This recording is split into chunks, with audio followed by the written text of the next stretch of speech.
I absolutely can't stand my Gmail. I've have multiple accounts that go into my main Gmail account. I've been using these Gmails for over 20 something years. I get a lot of mail, and it is so much work to just delete the garbage and unsubscribe and do all that stuff. So I kind of gave up.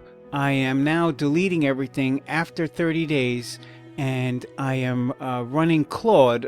This was the simplest and easiest thing to do, is connect Claude to my Gmail and my calendar and my Google Drive, and I can ask it simple questions. So I can go in there and say, prioritize my Gmail today and all my messaging, and show me the calendar of what I got going on today, so that I can know everything. And it prioritized my email, show me that none of the email that came in today is anything for me to deal with, and I've got quite a good schedule today that I'm working.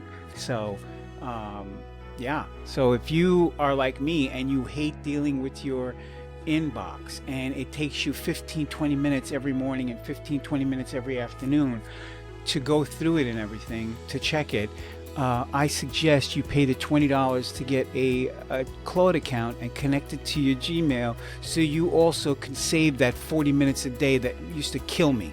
I used to hate it. I dreaded going and looking at my email. I just would avoid it, and then people would message me and they'd be like, hey, I sent you an email, and I'm like, sorry, I just don't check it. So now it's a pretty cool system. So if you'd like to learn how you could easily set this up, just DM me and I'll send you a quick tutorial on how you could set this up very easily and fast. It took me 10 minutes.